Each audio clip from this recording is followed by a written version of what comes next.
Doctor Zakir Naik November মাসের 28 তারিখে বাংলাদেশে আসবে। উনি বাংলাদেশে আসবেন, উনি আলোচনা করবেন, কোরআনের দাওয়াত দিবেন।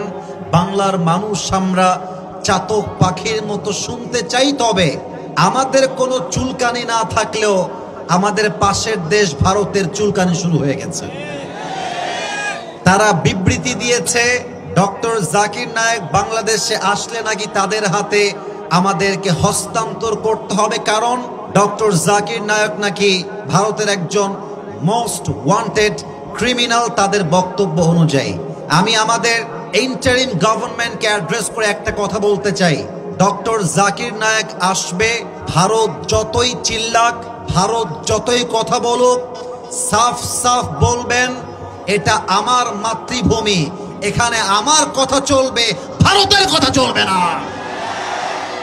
দুই নাম্বার কথা, ডক্টর জাকির নায়েককে ফেরত দেওয়া তো দূরের কথা, আরে আমরা চাই ডক্টর জাকির নায়েককে বাংলাদেশের নাগরিকত্ব দিয়ে এই দেশের মাটিতে রাখতে চাই। যুবক ভাইরা ঠিক কিনা বল?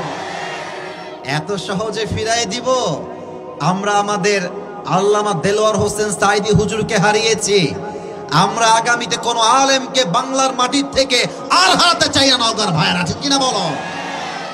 ভারত আমাদেরকে বলছে যদি আমরা তাকে হস্তক্ষেপ না করি, তাকে আমরা হস্তান্তর না করি, তবে নাকি আমাদের সমস্যা হতে পারে।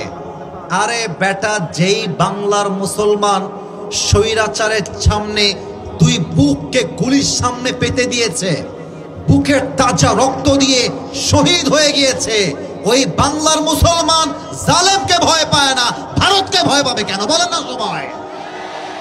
ডক্টর জাকির নায়েককে আমরা বাংলাদেশে ওয়েলকাম জানাই এবং আমরা বিশ্বাস করি বাংলার মাটি 90% বেশি মুসলমান এই দেশে আমরা বসবাস করি। অতএব এই দেশের মাটিতে থেকে কেউ যদি ভারতকে ভয় পেয়ে, ভারতের হুমকিকে ভয় পেয়ে ডক্টর জাকির নায়েককে প্রবেশ করতে না দেয়, এটা বাংলার মুসলমান চুল পরিমাণ বরদাস্ত করতে পারবে না। আমাদের সবার স্পষ্ট কথা, ডক্টর জাকির নায়েক বলে কোনো কথা নয়। বাংলাদেশে কোনো আলেম যদি ওয়াজ মাহফিলে আলোচনা করতে গিয়ে কারো দ্বারা কোনো প্রকার বাধার শিকার হয়, আমি আজকের মাহফিলের কথাই বলতে চাই, কেউ যদি এসে মাইকটাকে এমন করে কেড়ে নেয় আর বলে যে এই ওয়াজ হবে না, সেই ওয়াজ হবে না, আমার নেতার ওয়াজ চাই, তমক ওয়াজ চাই, তার নাম হবে না, ওই কথা বলা যাবে না, ওই বদনাম হবে না, যে বাধা দিবে তার পিঠের চামড়া একটাও থাকবে না আজকের এই মাহফিলে।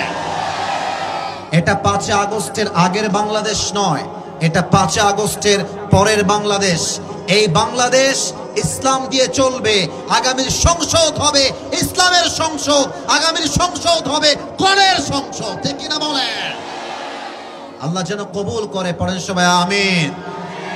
আল্লামা সাইদি মাঝে মাঝে বলতেন, তোমরা যারা আমাদেরকে হক কথা বলার জন্য মৌলবাদী বলে গালি দাও, আমরা কিন্তু মোটেও রাগ করি না, কারণ মৌল আসছে মূল থেকে। দেখা যাক হাঁপানিয়ার ভাইদের গলার আওয়াজ আছে না মরে গেছে, লেটস চেক ইট। আমি একটু চেক করতে চাই। আমরা এসেছি মূল থেকে। কি থেকে? দাঁড়িয়ে থাকা যুবকরা আওয়াজ তোমরা দাও নাই, I can't here your sound, আমাকে আওয়াজ দিতে হবে। আমরা এসেছি মূল থেকে। কি থেকে? এবার আপনারা গ্রামের মানুষ, আমিও গ্রামের ছেলে, বলেন তো গাছের আগায় শক্তি বেশি না গোড়ায়? আর একটু জোরে, আগায় না গোড়ায়? উনি বলতেন তোমরা থাকো গাছের আগায়, আমরা থাকি গাছের গোড়ায়। বাড়াবাড়ি বেশি করতে চেও না, বেশি বাড়াবাড়ি করলে 16 কোটি মানুষ মিলে গাছের গোড়ায় একটা ঝাঁকুনি মারবে, মামুর বাড়ি দিল্লি গিয়ে পড়বা, দিল্লি গিয়েই তারা পড়েছে। অতএব আগামীতে ভারতের দালালি করে এই বাংলার মাটিতে কাউকে টিকতে দেওয়া যাবে না। তুই হাত তুলে বলো ঠিক কিনা? আল্লাহ যেন কবুল করে, পড়েন সবাই আমিন।